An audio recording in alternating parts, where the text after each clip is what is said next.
And so hello guys, good morning. And so gusto ko lang po i-share sa inyo yung experience ko po sa aking medical, full medical, including po yung ating TB test. Yan. Kasi po sa kaalaman po ng lahat, tayo po ay aplikante sa United Kingdom, sa bansang United Kingdom, and hopefully praying na makarating po tayo doon by next year, so 2024. So yung experience ko po, so right after the na-select po kami ng employer, pina-require po kami ng agency na mag-medical na nga po, full medical. Yan. So that includes yung ating physical examination, kukuhanan ka ng blood, yan, drug test, ano pa ba, dental, lahat ng kailangan. And then sa TB testing, so titignan kung meron kang existing na TB. Kasi sa UK prohibited po na mag-travel doon yung mga positive sa tuberculosis. Yan. So sa Pilipinas, kaya tayo pinapa-require kasi ang Pilipinas po ay maraming cases ng tuberculosis. Kaya po iniiwasan po nila na baka mahawaan natin sila. So pinapa-require po tayong undergo ng TB testing. So ito po yung naging experience ko, no.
So yun nga po, medyo yung result po natin is okay naman. Yung sa atin po, negative po tayo sa tuberculosis, and then fit to work naman po tayo doon sa ating medical.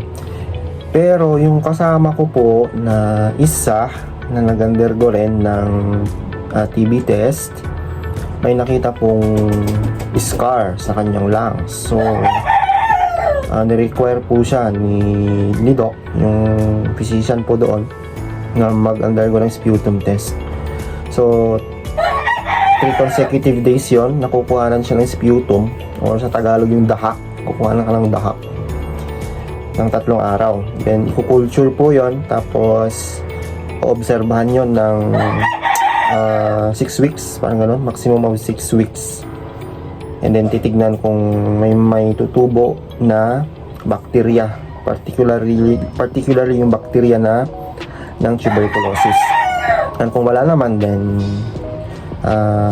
good to go naman pag ganun, pag negative. So yun nga lang, malungkot doon kasi mahal po ang babayaran niya, which is 6,000 every session. So 3 sessions, 3 collection of sputum, so 6,000. 6 times 8, that's 18,000 pesos na dagdag gastos sa kanya. And then from Cebu pa po siya, so mag-aeroplano pa, ang mahal pa ng ticket, yun po. Then yung babayaran pa niya sa sputum, which is I cannot afford to celebrate nung nalaman ko yung negative result ng aking TB test and yung ating medical na fit to work. I cannot afford to celebrate talaga kasi yung kasama ko hindi naman masyadong goods. Pero praying pa rin na sana nga after nung culture ng kanyang sputum, magne-negative siya sa TB and magkakasama pa rin kaming makakarating sa United Kingdom. Ito pala yung sinasabi ko kanina na TB medical certificate. Yan, ito po. So ibibigay po sa inyo to outright kapag wala pong problema sa x-ray po ninyo. Pero kung may problema po, hindi po ito bibigay. Pending. Yan. Yung sabi ko kanina, yung kaibigan ko or yung kasama ko na aplikante rin na pending po ang kanyang release of TB certificate until mapatunayan na yung kanyang sputum ay negative sa TB. So, ito po siya. Tingnan niyo yung result. Yan. So, negative po yung ating x-ray. Negative sa tuberculosis. So, yan. So, that ends for our vlog for today. Yan lang po yung may share ko na experience po sa ating medical papunta po sa United Kingdom. And feel free po to leave a comment sa atin pong comment box below and sasagutin po natin kung kaya po nating sagutin. Yan.